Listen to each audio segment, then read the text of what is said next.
Hello, everyone. Good afternoon. Thank you so much for tuning in today for the first of our Gut and Immune mini keynote series.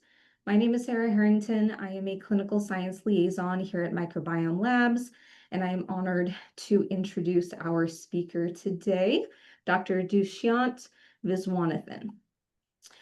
After, you will get access to a recording of our presentation as well as the slides. Those should come in the next day or so to the email that you use to register. At the end of this talk, we will also be doing a live Q&A. So I invite you throughout the webinar, if you have a question, want to know a little bit more about something, just pop those into the Q&A box and we'll get to them at the end. So to introduce our speaker, Dr. DV is a triple board certified integrative internist who is the founder and CMO of the Columbia Center for Integrative Medicine, CCIM Health, which serves patients at offices in Columbia, Maryland, Charleston, South Carolina, and Los Angeles, California. Since starting CCIM Health in 2012, he has focused on chronic disease reversal via painstaking diagnostic and therapeutic efforts to balance the gut microbiome and endocrine systems. He is also a member of the American Association of Clinical Endocrinologists and faculty speaker at the Age Management Medicine Group and board-certified hospice medical director. He was the department chief of internal medicine from 2017 to 2020 at Lompoc Valley Medical Center in Lompoc. And he is the rare holistic doctor who is as comfortable teaching nutrition and mindfulness practices to patients battling chronic disease as rounding on critically ill patients in intensive care in hospital. CCIM Health offers enteroimmunology and endocrinology services in various settings in Maryland and California, allowing for ultra-precise customizations of the service to the unique needs of different patients in different settings. For example, the CCIM Health team offers the only women's health endocrinology service focused on improving estrogen metabolism in patients with complex endocrine conditions such as endometriosis and Hashimoto's thyroiditis.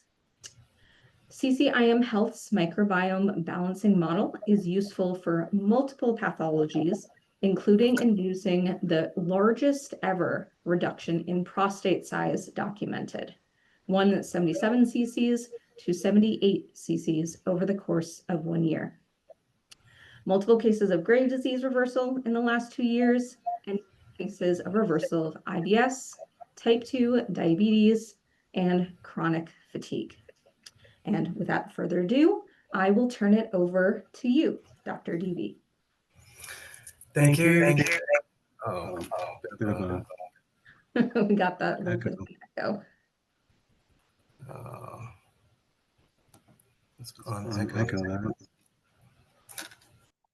All right, try now. Check. Check.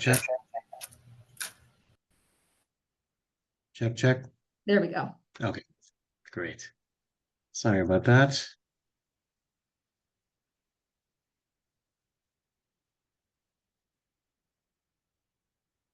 All right. Thank you, Sarah. Thank you for the opportunity. Very happy to be back with Microbiome Labs, talking about my favorite subject, the microbiome and immune health. So to get started, wanted to emphasize that I am available for talking shop on matters related to functional medicine, microbiome, the use of Microbiome Labs products, and helping our patients. Via weekly rounds, we do a functional medicine grand rounds. It's Tuesday, 10 a.m. Pacific, 1 p.m. Eastern time. And you can access this via fmgrandrounds.com. And information about me and our service is at ccimhealth.com. You can reach me through there.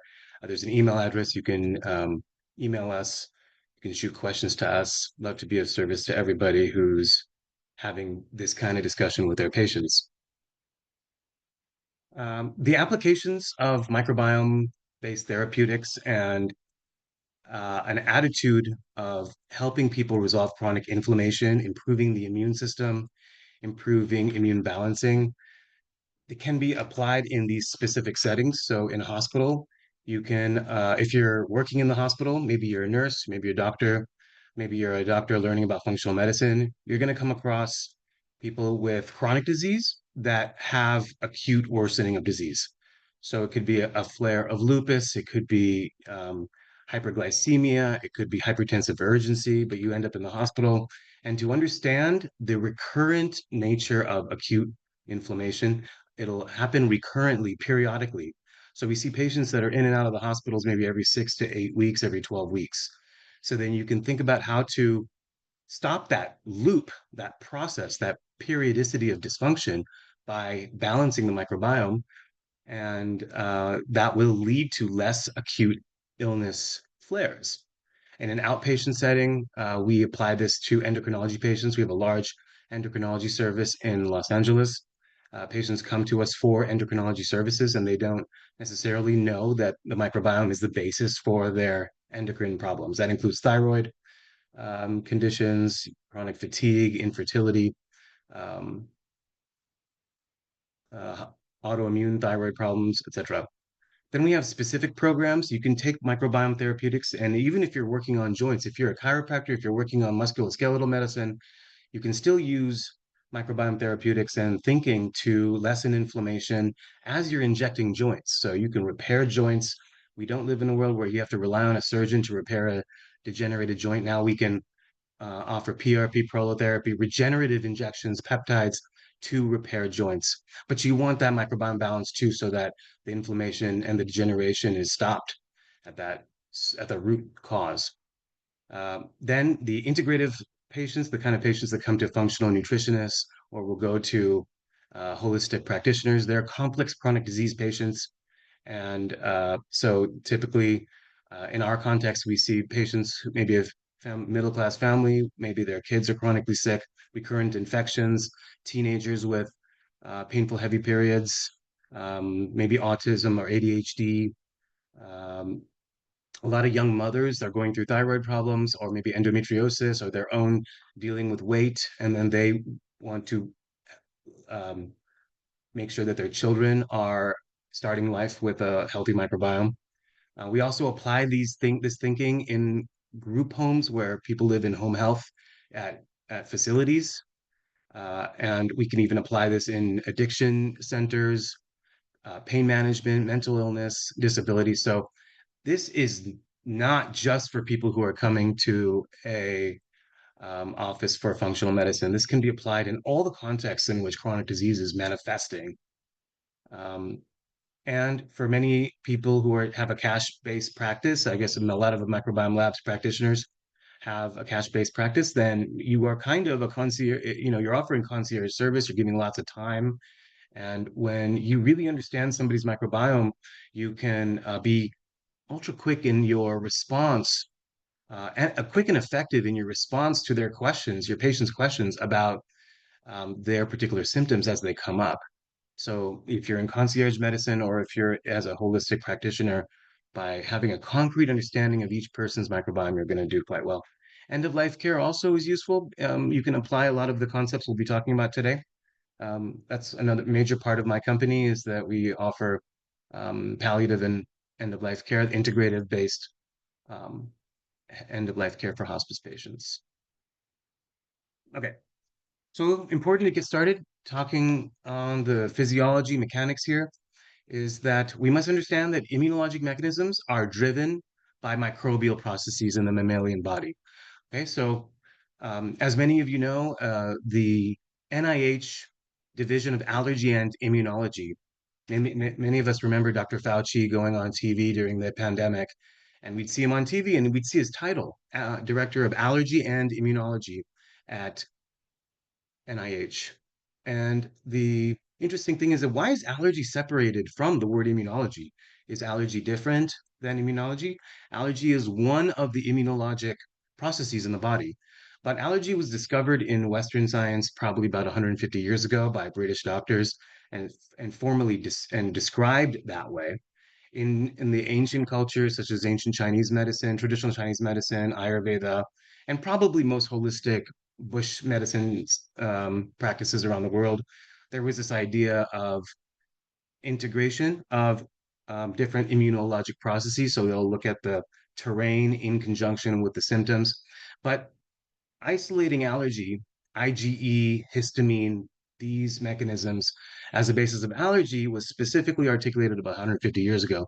And it was quickly seen that allergy can be life-threatening. It's the one immunologic process that is life-threatening.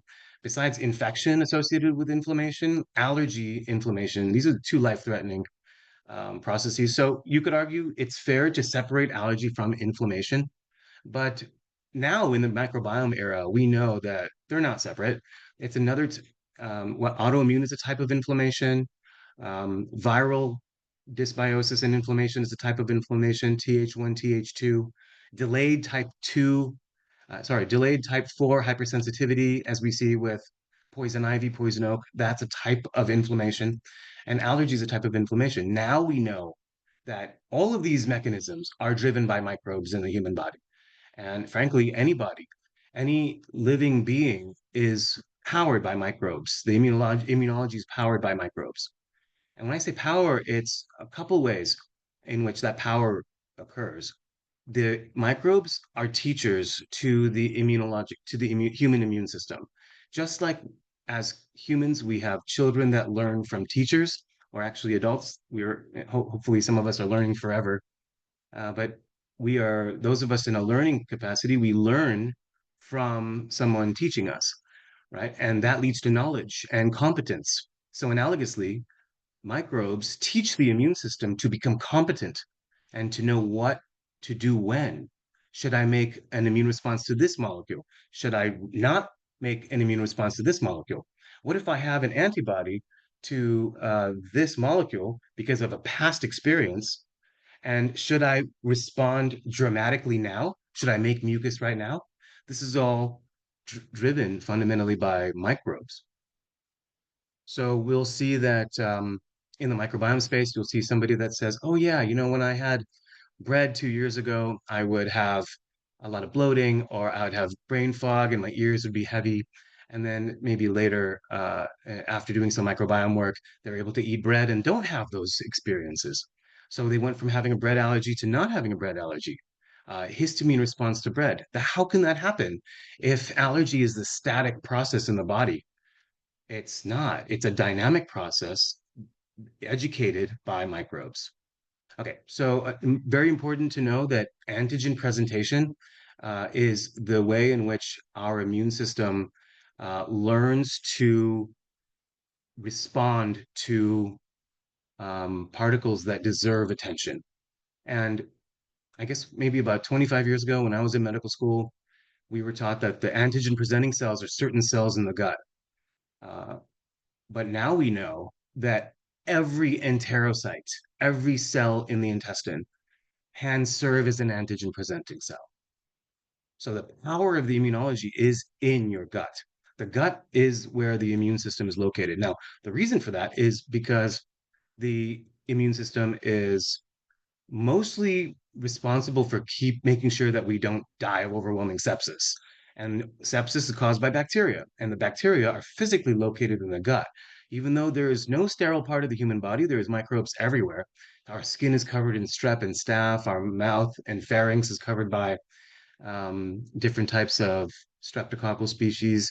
There's bacteria along our esophagus. There's viruses in our brain. There's bacterial molecules that enter our bloodstream. But the most number of bacteria, it gets up to 40 trillion, is in our colon. And so because, if in intensive care, if a person is dying of overwhelming sepsis, generally that is, unless there's an obvious source of infection, such as an infected catheter or something like an infected dialysis catheter or an infected urinary catheter, a lot of these sepsis processes that end life in intensive care are originating from the gut bacteria system. So our microbiome determines our end of our life too. And so our immune system's job is to protect us and create immunoquiescence with these microbes that we are their home and they make chemicals for us. They have 265 million genes. We have 20,000 human genes, and the number of genes reflects the number of chemicals made or proteins, peptides and proteins, hormones, cytokines that are made by the genetic powerhouse. That's mostly microbial. So if most of the genes in your body are microbial, most of the chemicals in your body are microbial too. And that's non-human. So the immune system has to learn, should I make a fuss about this particular non-human molecule or should I let it be? Letting it be is immunoquiescence. Inflammation is not letting it be, it's making a fuss. So it's analogous to a human being who is maybe tested by something in life, maybe road rage, maybe there's somebody that cuts you off in traffic, and you get to choose at that moment. There's a choice. You can react in anger, that's inflammation, or you can observe it and you can decide how you want to react. You can react with humor, you can react with any of the different ways of possible reacting. And it's similar to the immune system in which the after antigen presentation, the immune system will react or not react and stay immunoquiescent. So allergy, as I think everybody knows, is featuring cells that make histamine, such as mast cells, basophils, and the antibody priming of mast cells is done by IgE. So here is a pearl. Very frequently, if not close to 99% of allergy phenomenon involves fungal dysbiosis. And we'll talk about why that is. Then there's chronic inflammation that we see in patients with like autoimmune disease or chronic fatigue. I guess the chronically sick patients that come to us for help with nutrition, help with their body alignment, they want help with their gut. These are the functional medicine patients that we serve. Th1 is the immune system that is responsible for addressing intracellular infection. So intracellular, inside the cell, those cells that are infected need to be killed. And those are killed, and then interferon is made to prime the other cells nearby to not get infected. So that's how we address viruses. This is how we address intracellular parasites or infections such as chlamydia, mycoplasma, atypical microbes, the Lyme and co-infections. These all involve Th1. Th2 is antibody production. Th2 is meant for non-intracellular microbes. It's meant to respond to threats from extracellular pathogens or microbes that are too big to fit inside of a cell. So a virus can be gobbled up and eaten and by a cytotoxic T cell, or an infected cell can be gobbled up by a macrophage, and that's Th1. But a helminth or a worm or protozoan or a fungus, a yeast, these are too big to be just gobbled up. So they need to be coated with antibodies, and the complement cascade kicks in, and then the immune system comes to address them. So Th2 is traditionally associated with antibody production, humoral immunity, and is generated by B cells in our microbiome. Okay, other immunologic mechanisms, acute inflammation, where you get a cold or you get a trigger to something that's chronic. It could be, people get exposed to smoke and then their asthma flares up, or they get exposed to mold and their fatigue acts up. Okay, cancer is also an immunologic disease, and degeneration and aging is also immunologic, as we see that you can reverse biological aging as measured by telomere length via lowering inflammation at the level of the microbiome. Okay. Detoxification, very important. 50% of your detoxification is driven by your gut bacteria. So if you lose gut bacteria from antibiotic exposure, it'll be harder to excrete toxic chemicals, toxic bacteria, toxic molecules, heavy metals, mycotoxins. So if you're doing detoxification with your patients, you got to involve microbiome. You got to bring bacteria in, okay? The bacteria are your binders. There are some people in the mycotoxin world, such as Dr. Andrew Campbell, my reference for mycotoxicity, who will not talk about binders. They'll say it's not evidence-based. But then very many people in the naturopathic community will say, well, zeolite works. These charcoal works. Um, and it's true, they do work. But really, the binder that we want to have ultimately in helping patients stop having chronic inflammation is the bacteria. The bacteria is your binder. And eventually, a person with a healthy gut microbiome does not need zeolite. But at the beginning of the protocol, maybe they do. Another binder is IgA. And then we have binders in our cells, our antioxidants, our natural chelating chemicals, glutathione, alpha lipoic acid, vitamin C. Okay. And then antibodies, they bind, complement binds. Okay. The methylation, DNA methylation process is a form of binding of changing or connecting to a chemical, making it less pathogenic and promoting excretion, and our own bile acid sequestrants, which bind up bile acid metabolites in our gut to promote excretion. So binding, there are many aspects of binding that are endogenous in our system. Um, we'll see that if you do functional medicine testing, such as organic acid testing, metabolomics testing, and you're checking urine metabolites for micronutrients, you'll find a lot of people with chronic fatigue or dysmenorrhea, heavy painful periods, or lupus. These people have a lot of depletion of beneficial nutrients. So inflammation will drive down bioavailable tissue level nutrients and cofactors and vitamins. So that's why we want to give these micronutrients to our patients. Mineral transport is very important. I'll be giving a talk in conjunction with a compounding pharmacy in February about the relationship between minerals, metals, and microbes.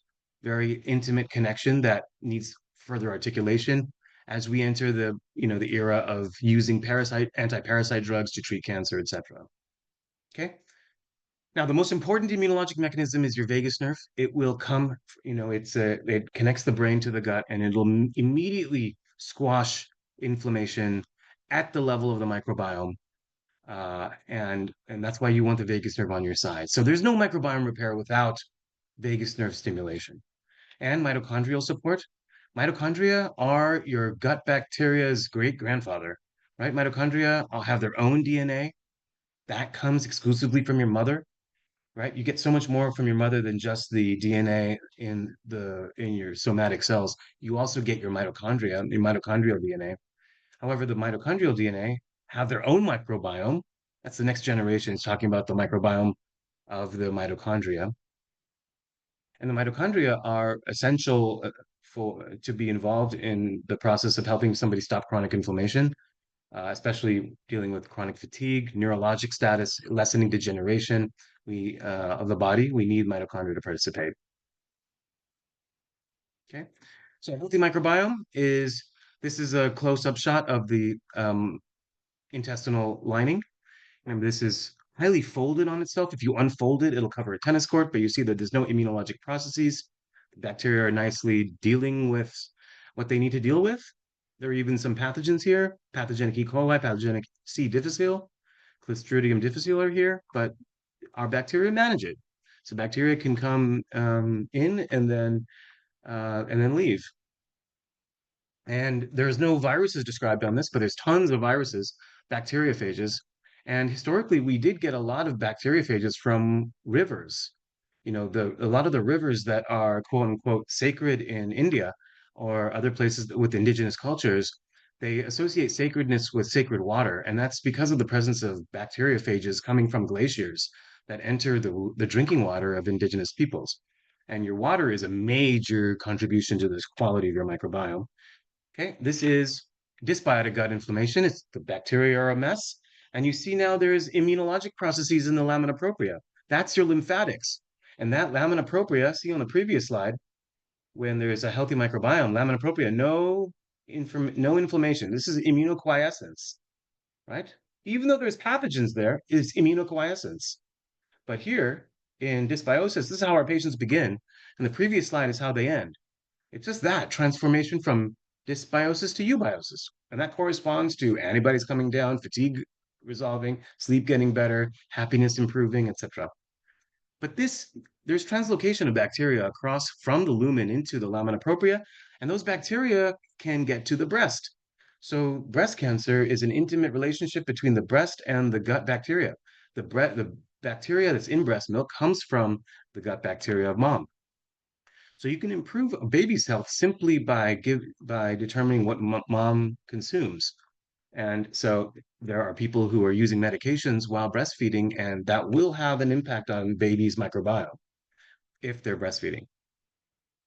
But you see here, we lost immunoquiescence. We're creating fuss. This is road rage. This is reacting, right? But again, even at this point, the vagus nerve can come and squash this inflammation even at this point, even with the disarray of microbes. So you can work with mindfulness practices, mind-body medicine. You can work microbiology and use the treatments we'll be talking about, Microbiome Labs products, to work with manipulating bacteria. You can work with acupuncture and traditional Chinese medicine and for immunologic balance. You can work with supplements using ashwagandha and curcumin to regulate the immunologic processes. There's many ways to promote microbiome balance. Okay, mechanisms here to create immunologic health, vagus nerve activation, okay, squashes inflammation at the core.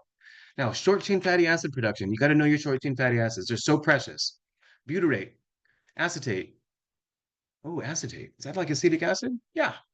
So another useful thing, if your patients working on food, if they still haven't quite gotten around, getting to farmers markets and eating organic, eating seasonal, they can get started by simply adding vinegar to their cooked food. On the plate, add a tablespoon of vinegar. Okay, very useful. Short chain fatty acids, if you put butyrate on a cancer cell, it will kill the cancer cell. It's endogenous chemotherapy. And then there's GPR receptor stimulation. GPRs are the colon receptors that short chain fatty acids stimulate. And we lose all this in cancer. We lose all this in chronic inflammation. Metabolites made by the microbes are very important for telling your central clock what to do.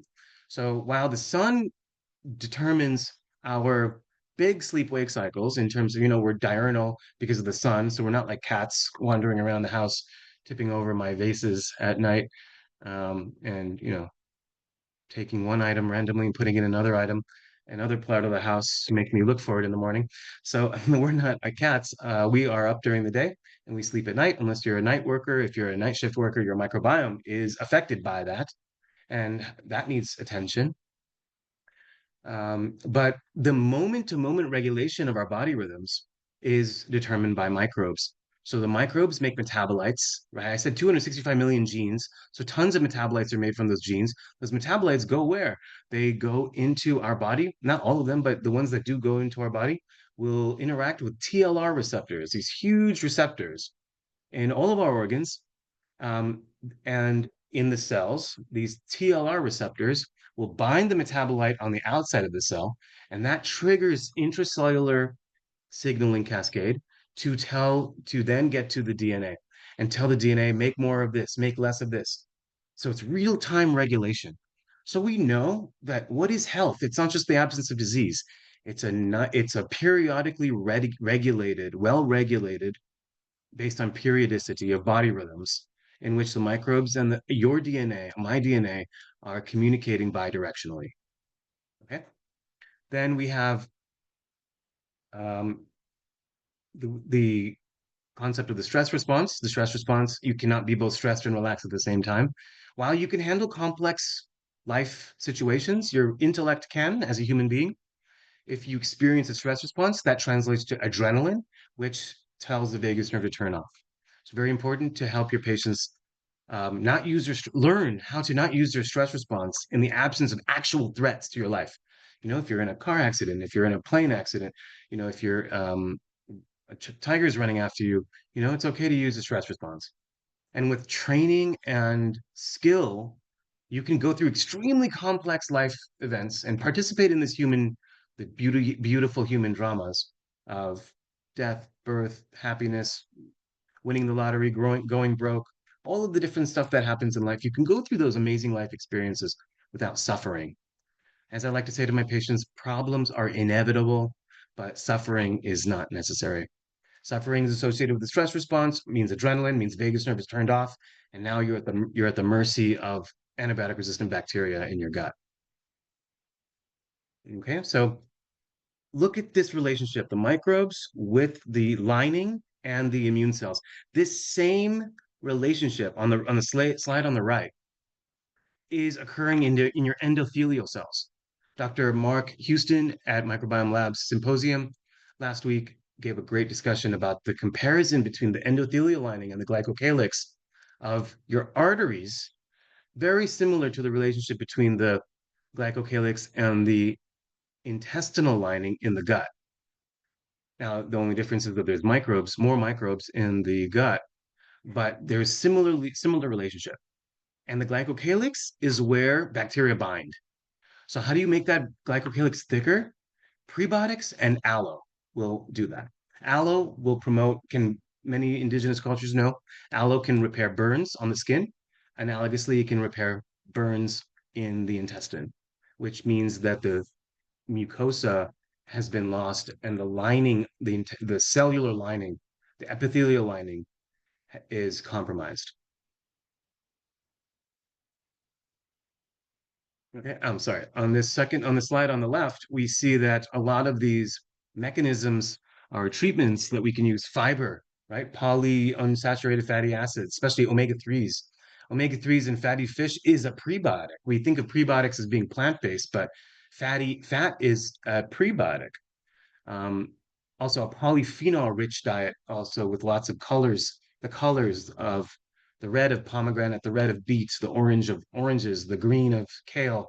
These things are polyphenol bioflavonoids, very useful for promoting gut bacterial diversity.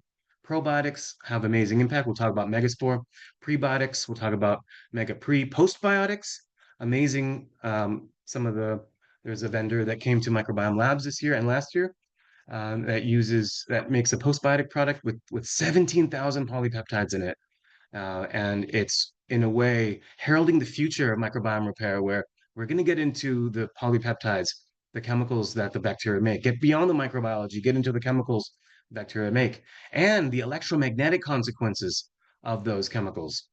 And that's where we're going to get even into biophysics, the impact of light and sound, different types of frequencies on the behavior of microbes and their translational products made from their genes. And of course, fecal transplants. We now have fecal transplant services that make capsules. You can easily consume fecal transplant pills with no harm, other than the idea of just wrapping your head around that idea. But if that's, part of your treatment plan, if you've consented to that, it's an amazing treatment plan, component of the treatment plan. Then we're endocrinologists, right? So how does that connect here? Well, I said your body rhythms are controlled by your microbes. So then if you have inflammation, altered microbiome, vagus nerve dysfunction, sterilized gut, buildup of fungus, then you're going to make more cortisol. And this is where people develop sleep problems, fatigue problems. Then when you change the gut bacteria, you change the beta glucuronidases. There's hundreds of beta glucuronidases that will lead to estrogen metabolites not leaving the body. They'll be reabsorbed back into the portal circulation. And that is the root cause of unregulated estrogen-based illnesses such as endometriosis, fibroids, breast cancer, ovarian cysts, PCOS, etc. Our microbes also have enzymes that regulate 5-alpha reductase, 5' deiodinase. 5-alpha reductase is for what? That's important in the prostate disease world, PCOS, hair loss. 5' deiodinase is for thyroid hormone production. Also, iron metabolism is controlled by your microbiome as well. GLP-1, very important. Everybody's talking about Ozempic and GLP-1s, Mounjaro, tirzepatide. And the GLP-1 is made by butyrate. Our short-chain fatty acids stimulate GLP-1 production. And unlike Ozempic will stimulate GLP-1, but it also stimulates somatostatin production. That leads to the side effects of the GLP-1s. But if you just use butyrate or if you use fiber, then you get GLP-1 production, but you don't get somatostatin production as much. And so you basically have a GLP-1 without side effects by microbiome manipulation. Then we have endorphins are made there, and dopamine is made there. Serotonin is made in the microbiome. Serotonin promotes motility of the intestine. GABA is produced as well. GABA is very important for inhibition signals in the central nervous system. And then there's overt hormone deficiency. People on lots of medications, they will have a low diversity microbiome. And so if you're wondering if somebody has leaky gut and they're on 6 medications, yes, they do. Done. Okay. And get to work on microbiome balancing. They need to grow bacteria. And MOSD is um, multi-organ system dysfunction. So chronic kidney disease, chronic liver disease, chronic, like even obesity with metabolic syndrome, fatty liver. Okay. People who've had strokes, ischemic heart disease, CHF, these people with chronic organ dysfunction, they need microbiome work badly because you can lessen the severity of their disease using um, microbiome balancing. Okay. Allergy is driven by microbes, specifically fungus. Okay. So we know that you can increase a child's risk of allergy by giving them antibiotics early in life. Non-breastfed children, higher risk for allergy. Why? Without bacteria, inevitably there will be fungus buildup. That's the agreement in nature. It's not like, is there fungus there? There is. Even between my face and the screen, there's fungus in the air. There's spores in the air. Mold, there is yeast. Okay. Now, if you have lots of bacteria in any organic environment, any macro or micro environment, when that's plentiful, rich of bacteria, you're gonna have less fungus there. So you can have lots of fungus in the intestine, but give a stool sample in a functional test, and it may not show much yeast in the stool because a stool is mostly bacteria, and that's why stool testing is inferential data about the microbiome, not direct data. It's indirect data. It's still very useful, and I use it to help the patients. But it's important to know that if you lose keystone species, and that can easily be detected with, say, BiomeFX, there will be fungus buildup. That's the agreement in nature. Bacteria perpetuate life by their metabolites, and fungus is there to transform, and degrade dying material. That's their job. And so, yeah, inflammation is a state of decay in which funguses are there to transform. Now, the fungus production in the mucus fungal production of mucus will then get infected by bacteria, pathogenic bacteria in the ears, sinuses, and people will get recurrent infections, ear infections in kids, sinus infections, strep throat. People think that this is bacterial. It's bacterial only in those moments when you have high fever and maybe the mucus goes from being thick to being green and thick. Maybe that moment is bacterial, but the whole process of generating it is all fungal. And so you want to lessen the fungal burden, but you can't do that without growing bacteria. Okay.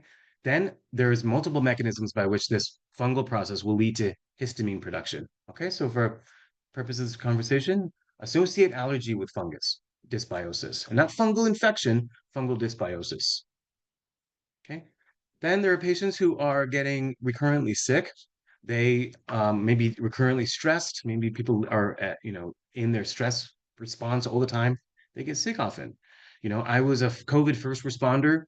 So I was around sick people all the time. And just being a doctor, you're just around sick people all the time. But it doesn't mean you have to get sick. I get exposed to all kinds of pathogenic microbes. Doesn't mean I get sick. Why?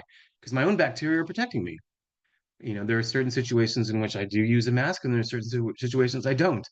And so there are those who are very susceptible. Like when all of us have kids, those of us that have kids, our kids come back from starting the first week of school, they bring back new microbes, and that can get a whole family sick.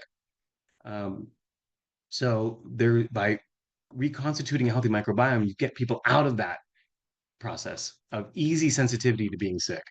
Then body rhythms are so important. Some women with enough hormone imbalances, again, the hormone imbalances of estrogen unregulated, are caused by gut bacterial changes, but that will change the pH of the genital area, the vagina microbiome, and put women at risk for more yeast infections depending on where they are in their cycle, depending on their level of estrogen and progesterone balance.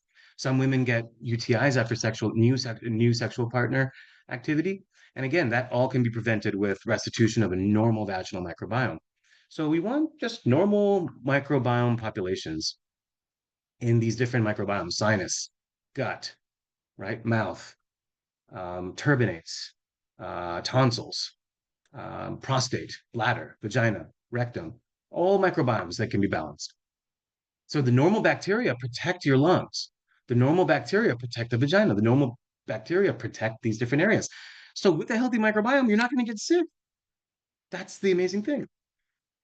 Now, with allergy, there was a time when there was no peanut allergy in the world, and now it's illegal to give peanuts on a plane because of the ubiquitousness of peanut allergy. Even cultures like Thailand, who they use peanut in so many recipes, it's like a staple product.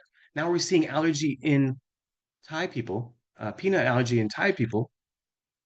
It's like me as an Indian being allergic to turmeric. It's like, oh, what a nightmare that must be. And so it shows you the dysbiosis associated with that process. Sunlight is a prebiotic. Okay. So use sunlight in your protocols, whether it's exposure of your water to sun or exposure of yourself to sun. Radiation is sort of has an antibiotic-like effect. So cell phone radiation is decreases gut bacterial diversity. Pathogenic routines, your personality. You know, your personality is we think that we're stuck with it, and we think that's really ours, but that's because we identify with it so much. And but the human being is capable of so much more than being stuck with one personality.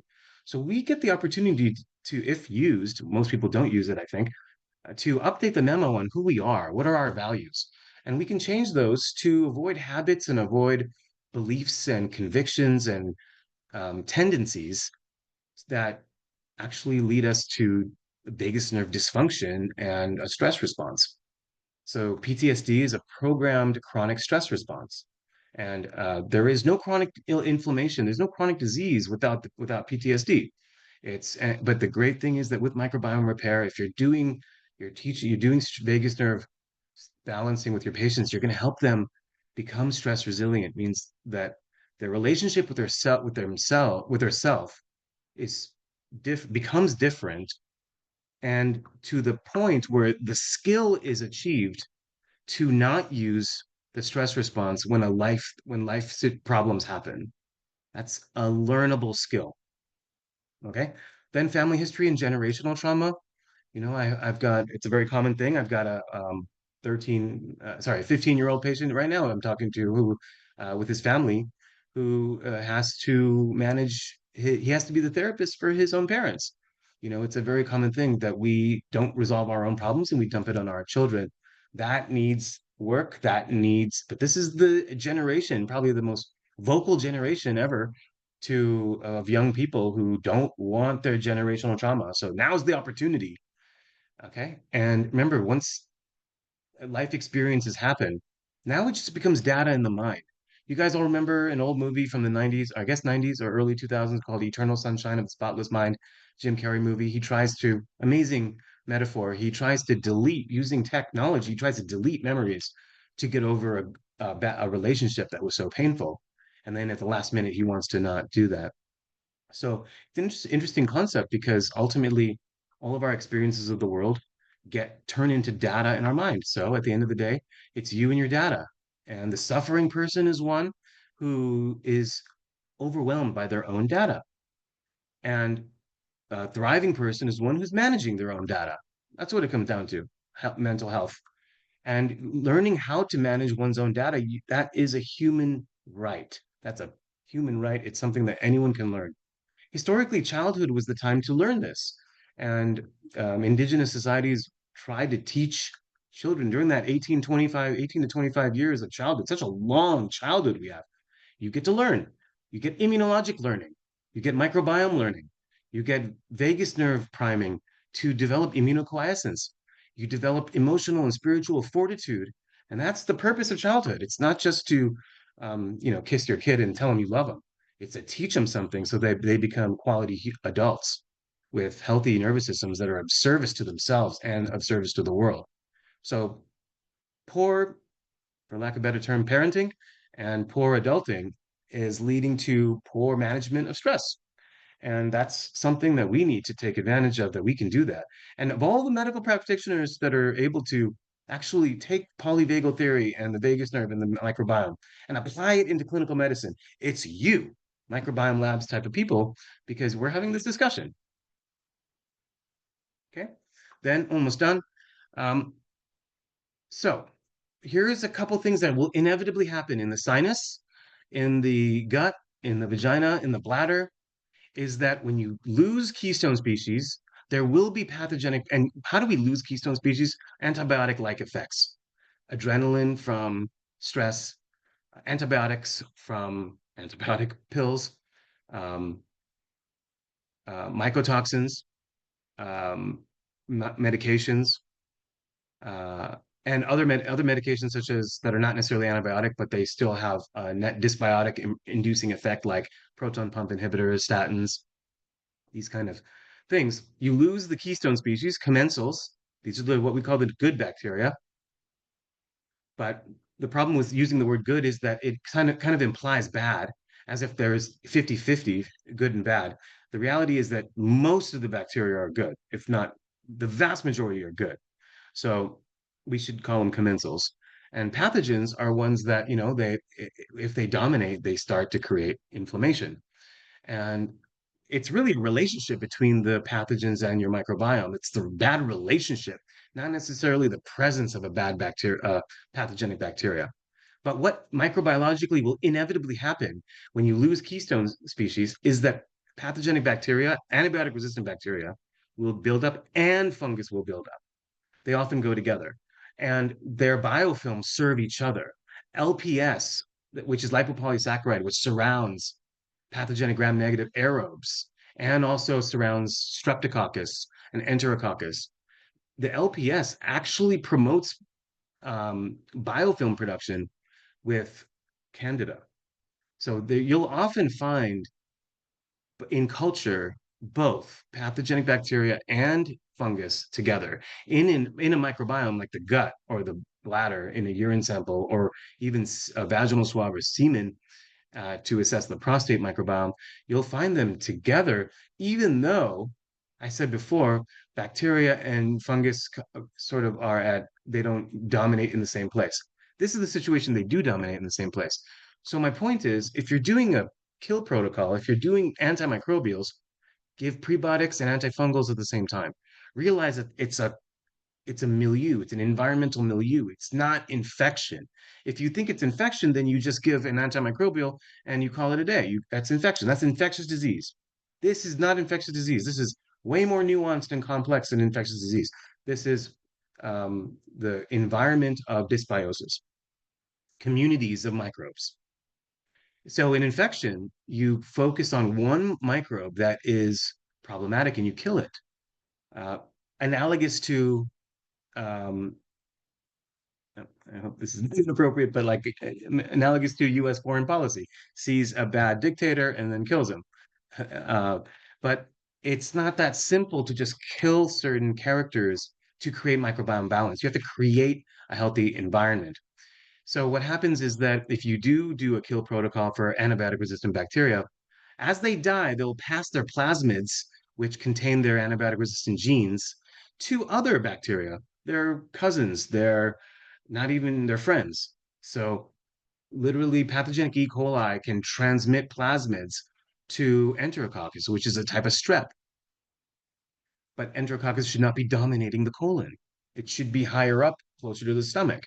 But it'll move there because of dysbiosis and loss of colon bacteria. It'll move there and it'll be like, oh, I'll take those plasmids. I'll develop those antibiotic-resistant drugs capacity, because they're engaged in natural selection in the gut. Just like an Avengers movie or a Marvel movie, they're competing. Okay, so if you prebiotically grow bacteria, use antifungals and antibacterials if you need to resolve the problem. So one example, bloating. If you want to, I always start with prebiotics first, because most people lack bacteria. Most people in America with chronic illness, they lack bacteria. So the simplest thing is grow bacteria. But then if they're still bloated after that, then that's a time for adding antimicrobials. If you start with antimicrobials and then do prebiotics later, it's gonna be it's a person-to-person variation, but it may not be as reliable a method as the first thing. Okay, so here's one case. I know I'm running out of time. I'm taking forever. I'm sorry. So there are 10 components, okay, to promote eubiosis. Eubiosis is translating to immunoquiescence, translating to asymptomatic, and ultimately thriving. And once a person is no longer symptomatic, you want them to double down on those efforts, become flexible and strong at a physical level, at a microbiological level, at an emotional level, at a spiritual level. And that's the opportunity, regardless of age. Um, not everybody's capable of healing to the same degree, but everybody's capable of advancing a little bit to some degree. So the toolkit is probiotics, prebiotics, postbiotics, polyphenols, humic fulvic acids, amino acids, plant treatments, medical foods, food lifestyle changes, mind and stress management, which sounds stressful, stress management, but basically techniques you can do to create a different relationship with the self so that the vagus nerve is not destabilized because the stress response is not being used when it's not necessary. All of these will pay dividends in improving immunologic health. Probably the most useful immunologic probiotic out there right now is Megaspore. Um, will increase uh, propionate and butyrate. It will feed Akkermansia, okay? And because the mucin production from acetate will make mucus, and that mucin feeds Akkermansia. Akkermansia is very important for keeping the intestinal lining healthy. Okay, it also decreases the estrogen enzymes, beta-glucuronidase. So it is useful for the estrogen patients with estrogen imbalances. Okay. Then prebiotics. Prebiotics are very profound. As Kieran talks about, if many of you have seen him, he'll talk about the power of prebiotics, fiber, to, if there's could be one thing that could be put in a pill that will improve health, lower mortality, and make disease go away, it's fiber, right? Not bulking laxative fiber like Miralax, but polysaccharide fiber that is in plant material and fatty fish and this kind of material. So even a meat diet, if you're eating a lot of meat, you still need a lot of fiber, assuming that fiber doesn't worsen your symptoms. If fiber worsens your symptoms, you work on the pathogens, work on the microbiome, then you'll be able to tolerate the fiber and the prebiotics eventually. Okay, MegaPre, awesome product. One scoop has 4 grams of prebiotics. Okay. Now, if a patient does not tolerate MegaPre, that's still useful for you to know. If they don't tolerate it, that means that you're feeding pathogens. So then you work on the microbes, some balancing, use a different prebiotic, stop the MegaPre, use a different prebiotic, then use polyphenols or use probiotics, do the food management, maybe eliminate some inflammatory foods. You can do IgG testing to check for that. But you use some IgG, and then as you do some microbiome work, retest them for their tolerance for MegaPre 6 weeks later or 6 months later, whenever that works for you in that individual case. And if they tolerate MegaPre, then now you can use that to help keep their microbiome balanced. But for not tolerating it at one point to tolerating it 3 months later, 6 months later, that can only happen from a microbiological change induced by your efforts. The prebiotic to use if you can't use MegaPre is a human milk oligosaccharide, which is in breast milk.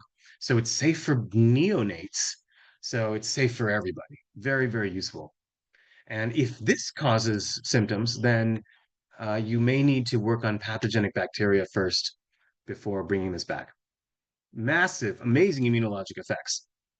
Why? Short chain fatty acid production, less inflammatory cytokines in the lamina propria, and binding of pathogenic bat microbes, etc. Then commensals make short chain fatty acids.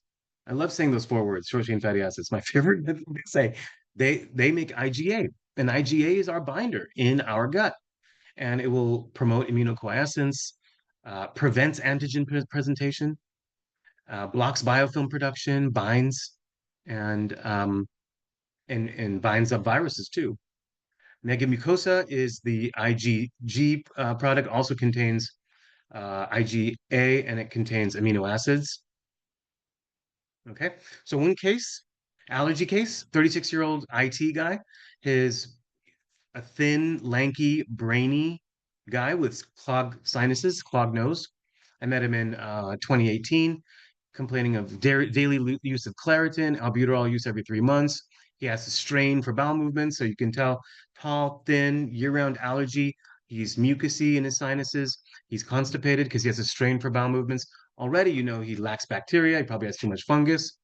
So even from that first thing, I've done no testing, but just that piece of information, I know where to go. I got to grow bacteria and suppress fungus, not kill fungus completely. We still need 10 trillion yeast in our body, but we need to decrease the burden.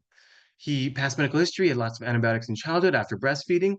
He was homeschooled, so that also changes the exposure. He developed a lot of, homeschool kids have, if they're getting less exposure to other human beings, other kids, that does change the immune system. If you get lots of exposure to kids, you know, that also it's more teaching for the immune system. Had allergies to animals, peanut, thin, on exam, thin, lanky, mucousy, mouth breather because if his nose was clogged, very brainy, overthinks things. Workup showed his blood in his stool, right? Why? He's straining, he's constipated, he's got a hemorrhoid, blood is in the stool. 10 keystone species missing. Oh man, keystone species missing, there's fungus there. Does fungus show up on the test? No. Is it there? Yes. What else? Gram-negative aerobe Citrobacter. Why? Because of the amount of penicillin he got from early antibiotic exposure. Okay. So you put the story with your testing together. Now you got a good story for your patients. So they say, okay, we're going to grow bacteria, suppress fungus, and you're not going to need your allergy meds. So we started him on prebiotics, probiotics daily. You just use fluconazole daily for 2 weeks and then twice a week for 3 months. Will that affect your liver? No, it won't. Will it interact with other drugs? Yes. So you have to check what other medications they're on. And this guy was not on any other meds besides the Claritin and the albuterol. And we gave postprandial, PP is postprandial enzymes, right? Enzymes will help the digestive process because you lack bacteria. So you need help digesting. Also, we use essential oils for their amazing polyphenol and antimicrobial effect, cinnamon, clove, and oregano in this case. Why? Because they will have antifungal and Citrobacter effects. So we're just throwing that in as we're growing bacteria. So it's microbial musical chairs over 2 months. He's growing bacteria and decreasing his fungal burden. He's increasing his fiber intake and his food lifestyle, right? So that's why it's so fun. If you're a foodie, if you're into food, you just explore these new types of foods. And, you know, we live in a world where you can make vegetables taste good. It's not like the 80s where for some reason there was a lack of imagination on how to make vegetables taste good. But now we can do that. I mean, it's there's just too many options now with sorting that out with the food lifestyle. By September 2019, he's off of antihistamines. This is a guy who was on antihistamines every day for a long time, off of it. But he noted gluten sensitivity like more prominent, or he noticed specifically that it was gluten that was giving him problems. So then we added more humic fulvic acids. Okay, my reference on that is Zach Bush's data on humic acids, humic fulvic acids. There's so much there with eliminating Roundup. By April 2020, no longer daily allergies. He has seasonal triggers, but it's not the same thing as being in a daily loop, and his nose cleared up. Okay, but we saw gum sensitivity, toe fungus, skin fungus. We gave him more fluconazole, and ultimately that resolved. Now he's asymptomatic and occasionally tolerates organic sourdough bread. Okay, so he went from having allergy to not having allergy. Most Americans think that if they have allergy, they're stuck with that forever. No, you change the microbes, transform the microbiome. You can't transform the person, you can transform the microbiome though. Th2 style autoimmune disease is mediated by Th17, okay? Also, this is antibody production. So this is also fungal. So lupus patients, Hashimoto's, Graves, kill fungus, grow bacteria. It always works. What about EBV? No, EBV is not the point. Why? EBV will be managed by your Th1 style inflammation. Th1? That's the cytotoxic T cells, right? That's the where the cells that are infected by virus get eaten by your immune cells. Well, then, wait a minute. What about my patient that had high EBV antibodies? Well, if your Th1 is not working well, then those EBV infected cells are not going to be getting killed. And there's going to be more antibody to to deal with that process. It does not mean EBV is the cause of the dysfunction. Okay. And actually, I've gone down the rabbit hole of thinking that acute thyroiditis is caused by EBV, and it doesn't really work. Even if I interpreted it at a case as being acute thyroiditis, it doesn't work. But if you see that acute viral inflammation will promote fungal buildup, why? Because inflammation will transiently decrease gut bacterial diversity. That's why we get tired when we're so getting the flu, or if we get sick, we get so tired because we're getting inflammation, which will involve bacteria going down, yeast going up, cortisol going up, estrogen becoming unregulated, vitamin D going down, short chain fatty acids going down, intestinal permeability going up. You see this pattern? Even if it started with a viral infection. So even if somebody has a viral infection, and that will go away mostly. You can use vitamin C and zinc, or if you're a doctor, you can use steroids temporarily, 3 days, and the COVID, the flu, this is all treated. But then they have a chronic cough. That's fungal. It's not viral. Okay, even Hashis, go fungal, not viral. All right, metabolic health, very important with microbiome. We see that, okay, so here's one, I'm going to do one more point and I promise I'll end because I know I babble away. Here's the question I get asked a lot. Why, if I had a microbiome problem, why did I get better with antibiotics? Okay, that's the question. If I had a microbiome problem and not infection with, say, a bacterial infection, why did I get better with antibiotics? So it could be a Lyme patient got better with antibiotics. So there's natural for us to say, oh, that was Lyme. Did the testing show positive for Lyme? No. Did unless you're doing the Galaxy diagnostics test, which is that we learned about at Microbiome Labs conference last week. If you got really good testing, I'm not talking about that. Let's say that you don't have the test results and you said, oh yeah, I had some gut problem, I had some problem, I got antibiotics, I felt better. Well, could there be another reason for that other than antibiotics killing bacteria? Yes. Because let's say that you are dealing with a person's had antibiotics in their past, and most Americans have some exposure and have antibiotic resistant bacteria. The antibiotic resistant bacteria have LPS, the coating. It's like the coat that the bacteria have. That promotes O antigen. The O antigen will interfere with our own viruses that protect us from pathogenic bacteria. Then, if our own beneficial viruses can't help us, they can't make interferon. Type 1 interferon is the way in which Th1 inflammation works. It's going to tell the other cells nearby, don't get infected. Here's what's happening. This virus is over here and it's going to come for you, but don't let it into the cell and just like punch it from outside, or whatever all the immunologic mechanisms of protection. But if you can't make the protector molecule because of LPS, then now the viral infection will be more successful. Okay. And then people get Zithromax for a viral infection. They're like, oh, that helped me. It really helped me. Why? Because the Zithromax actually killed the LPS containing microbes in the gut. That when you kill those bacteria temporarily, then the block on interferon production is relieved, and then there is better Th1 style inflammation to help you deal with an acute viral infection. Okay, and this will happen with Lyme, with chlamydia, with viral infections that have nothing to do with bacteria infection, and yet the antibiotics will work. And antibiotics work on bacteria. And so in the data, this clinical literature talks about Zithromax having an anti-inflammatory effect. This is one of the anti-inflammatory effects. It indirectly decreases gut pathogenic bacteria. Okay. Then the dysbiosis was temporarily suspended.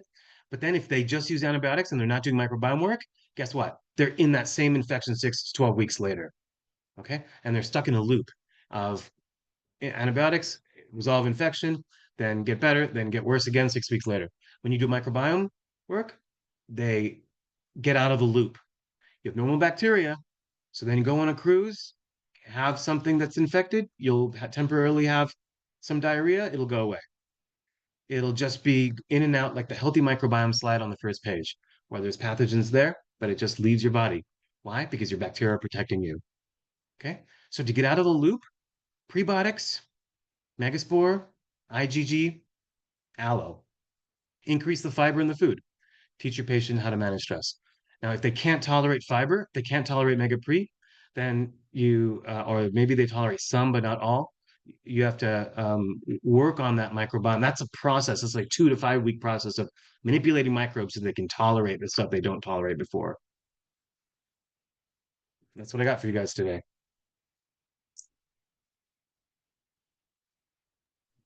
Wonderful. Thank you so much, Dr. DV. We got some really wonderful comments that have come in about how much people appreciate your talk and your passion for these subjects. So we at Microbiome Labs are extremely grateful for you to you. On my end, it's always an honor to be able to sit in and to learn from you.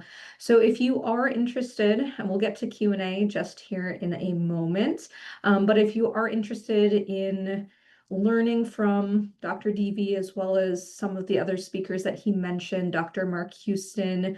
We just wrapped up our 2025 Microbiome Keynote Symposium in Nashville, Tennessee.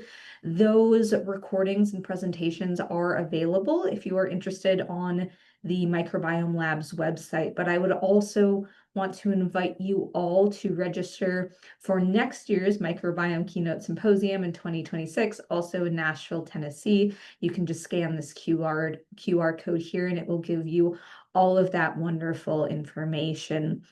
We had a question that came in because I know you mentioned that postbiotic that was spoken on at MBKS this year. So that is from a company called Thana Biotic was that vendor to answer that question. So without further ado, we will go through some of these questions. We've had a lot of wonderful ones came in. First one for you, Dr. Devi. Do you believe all allergies are reversible? How long could it take to see this? Would you treat the fungal overgrowth or the microbiome first? And would this be possible with something like celiac disease? Yes, definitely. Okay. One of the great things is to watch a patient have celiac and then be able to tolerate organic sourdough sometime in their future. It's an amazing thing. And I've seen it many times. Who are the patients that this will not work for? The ones who tell you that their identification with the allergy is like the story is too strong, right? So the story may be, oh, I almost died from fill in the blank, right? I had a pomegranate when I was 12 and I broke out in hives. I could never eat pomegranate again. So in the same way that you don't want to offer help to somebody who doesn't ask you for help, right? It's actually rude, a little bit, unsolicited advice, right? So if the patient is telling you in their words, remember their words inform their vagus nerve. The way a person talks and how they conduct themselves, how they cultivate their own attitudes, that's telling me about how their vagus nerve is managing. So if they're telling you that there's a strong identification with the allergy or the story, don't even try to go there. The ones who have their mind is like, I want to, I had IgG positive to kiwi and I love kiwi because my dad's a kiwi farmer and I can't live without kiwi. But my doctor told me I can't eat kiwi. And that's someone that you can definitely do this with. We want to make that process, that immunologic process, we want to turn it into immunoquiescence. It's analogous to, oh, this person makes me very angry. Every time I think about them, I get angry. If I see their face, I get angry. If I see their social media, I get angry. But then I change my mind about them. Oh, and now, it may take years, it may take weeks, months, years, but then now I can look at that person and I don't get angry. That's a thing that happens among people in relationships. That happens in the immune system as well. The amazing thing is that we're so meant for renewal. Our bodies are meant for renewal, but our mind, our identities are not. So we have new atoms in our body every 10 years, new red blood cells every 3 months. Our body and nature, Mother Nature, is ready for renewal. Keeping stuck in the past, stuck in things, kind of just promotes more inflammation. And if that person is ready to go there, absolutely go into microbiome balancing, and you'll see the benefits. The patients who get anaphylaxis, I would not mess with that, just because it's not worth testing. angioedema, anaphylaxis. But the stuff like hives, which is type 1 IgE mediated, those you definitely can. A microbiome work is very successful with idiopathic urticaria. Idiopathic means we don't know why it's there, but we know it's dysbiotic urticaria. So we can replace the word idiopathic with idiopathic. No, I'm kidding. With dysbiotic, frankly, in our era now, in the mucosal immunology space, and we can have that conversation. So definitely with celiac, you got to get into Roundup, do Roundup testing, use humic acids, balance the microbiome, decrease the LPS. The forces of dysbiosis work together, right? It's not Roundup alone. It's not antibiotic resistant bacteria alone with our LPS alone. It's all these factors together and knowing your rhythms. Remember, the sugar cravings come when the fungus tells your brain to seek out sugar to feed it, right? So that's there's so much information by which we're getting manipulated. The information coming from these metabolites are manipulating our behavior. And so we can get out of that loop with this process. That is such an insightful perspective. Thank you so much for sharing that. Someone else asked, are there any insights that you can share on long haul COVID and POTS as we try to treat mystery illnesses? Yeah, that's a great question. I have a patient with that exactly, actually. So the mechanism by which COVID and post-COVID and COVID vaccine, frankly, too, the mRNA vaccine, which is, a very, very powerful antibiotic and toxic substance, the mechanism by which that occurs is in the microbiome. So if somebody has post-COVID syndrome or they feel like their health is worsened after COVID or COVID vaccine, they have a microbiome problem. The first step is grow bacteria and look for TPO and thyroglobulin antibodies. Even if their thyroid's normal, if those antibodies are there, they got a fungal burden. Antibody production, ANA, and antibody production, if they have estrogen symptoms, then they've gained weight after COVID or COVID vaccine, or they have new neuropathic problems. I have new neuropathic pain. Oh, and I went from being diabetic to diabetic after COVID. Thin people, and then the aggressive cancers after COVID vaccine. Right? It's pretty intense, pretty overwhelming. Yes, we can grow bacteria, kill fungus gently, increase the fiber. For the energy, I hope you have a toolkit of plant substances that can help for energy, whether it's rhodiola, ashwagandha, or if you're a doctor, you can use bioidentical hormones. I love pregnenolone and DHEA. DHEA has a very anti-COVID effect. DHEA will prevent the neutrophils from infiltrating into areas of the body that have been affected by COVID, including the brain. So DHEA has a repair effect in the brain and in the lung.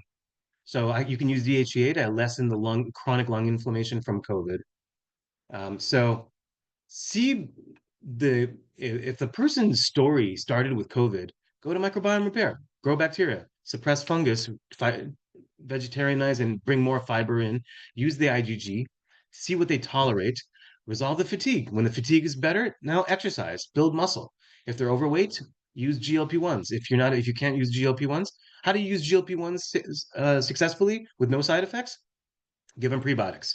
It'll prevent the side effects of GLP-1s. If they don't want to use, if you're not a practitioner that you can use GLP-1s, then use GLP-1 stimulating microbiome stuff. Like we have probiotics that can help with weight. Definitely prebiotics. Get into intermittent fasting techniques. There's stuff like bitter melon. There's a huge toolkit in the naturopathic world. Ayurvedic herbs, Chinese herbs, this kind of thing. Get into juicing, get into intermittent fasting. Start to manage the data in the mind so that the data becomes manageable. Wean off the medications that there's so much work to be done. You see, wean off the medications that are not necessary. Oh, I've been on Adderall for 20 years. Well, do I need it now? Well, no, I feel better than I've ever had in my life. I've been on Megaspore and Mega Pre, and I, got out of a relationship that I didn't want to be in, and that wasn't working well for me. No, I'm not on. I don't. Maybe I don't need to be on Adderall. Update the memo on who you are, and then you can create microbiome balance. It's an amazing possibility. I went from having a life, this is me now talking. about myself. I went from having a lifelong cat allergy to being a cat person. I used to get asthma from cats. I couldn't go anywhere near my cousins who I loved because they had like 5 cats. And they wouldn't throw the cats out, so they had to throw me out. So I couldn't go to my cousin's house my whole childhood. Now I have 3 cats myself. I think my cat cured my cat allergy. That's a different topic, but it's this is doable. Awesome.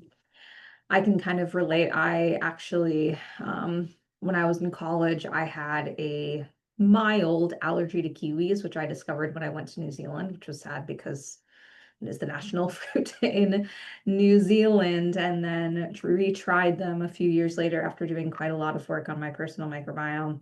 And I am able to tolerate those now as well. Another question. I read a paper in the past that astaxanthin having some positive endothelial impact, but there's little that I've seen on research or mechanisms since. Do you have any comments on this? Astaxanthin is, I would put that in the family of the bioflavonoid flavonoid polyphenols. So whether we're talking about astaxanthin or triphala or ashwagandha, turmeric, cannabis, hemp, these all have prebiotic and antimicrobial and binding effects. And it's because they're genius chemicals. Unlike being something made in a lab that can be patented and help people play more golf, plant chemicals are multifaceted. They protect plants from all what they have to deal with, right? Just imagine being in a rainforest and you're a plant and you've got to deal with all kinds of stuff. Then you need some good protection, right? You need good molecules on your side. Those are polyphenols. So they have antimicrobial, antiparasitic, anti-neoplastic effects. So they lessen cancer risk, right? So in terms of the specific mechanism of microbiome impact of astaxanthin, that I cannot answer the second, but here's how to answer that. You make your search engine bring you science and not proprietary stuff. How do you do that? Like it will learn you, now it'll learn you who you are. It'll probably try to sell to you too. But to bypass the commercial stuff, then use Google Scholar to start with and start putting the word evidence. Don't ask questions to Google out of fear, like, does astaxanthin help my leaky gut? Don't ask that. Say, astaxanthin, evidence, gut microbiome. Then you'll get scientific articles popping up with mechanisms. Okay. Now, even if you don't have a massive training in biochemistry and science, I would still get used to reading the results of scientific articles. Okay, anyone can. If you can read, you can. And if you've got the attention span and intellect for this discussion, you can read scientific articles. But you want to get your browser to get rid of the commercial stuff and just bring in science. So you can answer that and maybe teach me. That is an excellent point. All right, we're going to do just a couple, for the sake of time, just a couple more questions here. In terms of treating fungi, is there a drug interaction with fluconazole, and what are other options, herbal or otherwise? Yeah, great question. So fluconazole will interact as a QT prolonger, so you can't do it with like amiodarone or methadone or like levaquin or a QT prolongation. That's very dangerous. So you don't want to combine those. Fluconazole will work well for yeast, though. It's very reliable for yeast. It's stronger than nystatin. Nystatin's weaker. Nystatin is useful as a powder for diaper rash and that kind of thing, and diaper rash in bed-bound adults. But it's not as useful as difluconazole. But itraconazole is useful for yeast and mold toxins. Okay, so I use itraconazole, not difluconazole for the Hashi patients, Graves' disease patients. If you can't use these drugs, then you can use antifungals. My favorite is clove oil. You can also use artemisinin and artesunate. That's available in naturopathic space. Olive leaf and olive products, apple cider vinegar, and generally vinegar. Also, you can use probiotic yeast, it's called, like in ZenBiomes or like Florastor Saccharomyces boulardii. These all have an antifungal effect. most important antifungal is prebiotics to grow bacteria. Okay, so never kill back fungus alone. Always grow bacteria at the same time, and then you're less likely to be stuck in that situation 6 weeks later. Other antifungals, lemongrass, oregano oil are antifungal. Cinnamon is antifungal. Cassia essential oil is antifungal. Um, berberine is weakly antifungal. Golden seal is very usefully antifungal. However, golden seal is endangered, so the herbalist community doesn't want us to buy golden seal. So unless you can harvest it yourself, make it yourself. But these are the major ones. And what I like to do is combine. I have my herbalist make custom essential oil mixes that contain clove, cinnamon, thyme, which is also antifungal, and essential oils kill biofilms too. Fluconazole, itraconazole does not kill biofilms, does not break the biofilms, but oils break biofilms, and oils come from the blood of the plant. So it's very powerful, potent, and the antimicrobial effects of essential oils are overwhelming. The science is overwhelming. It's so much science. So you can use those. You can even nebulize essential oils and you put a tiny bit, and those volatile chemicals will go into the sinuses if you're dealing with fungal sinusitis, sinus congestion. Um, there may be more, but yeah, those are the major ones I'd say. Those are quite a few options that you've provided there. So a really robust answer to that question. All right, we're going to end on this one because I know there was a lot of questions and unfortunately we're not going to get to today, but this will hopefully provide some insight for those that are interested in continuing to learn. What resources would you recommend for our participants to further educate themselves? Well, definitely coming to Microbiome Labs 2026. Come to my functional medicine grand rounds, fmgrandrounds.com. Love to see you there. We can have these discussions. Well, the internet's pretty amazing, right? So you get your browser, like use it, bringing you science to look at. There's a great textbook. It's the enteroimmunology textbook. Entero is gut, immunology is immunology. Enteroimmunology is published in 2016 by PSY Press, written by an amazing doctor who it's a textbook. So it's very good. I'm in the process of writing the part 2 to that.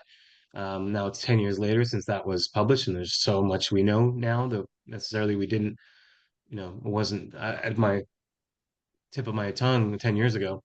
So that is probably the best thing to do, the enteroimmunology textbook.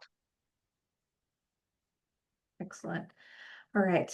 Well, I forgot to mention this right as you finished your original presentation. Yes, a recording of this presentation will be sent to all registrants' emails and will also be available on the Microbiome Labs website. But Dr. Vivi, thank you so much for your participation and sharing your knowledge with us again. It's clear that everyone is extremely grateful to you and really enjoyed learning from you today. We at Microbiome Labs appreciate you so much. And we appreciate all of you for spending about an hour and a half with us this afternoon. I'm going to invite you all to tune into the next 2 mini keynote presentations on the immune gut connection coming from Microbiome Labs in the next 2 months.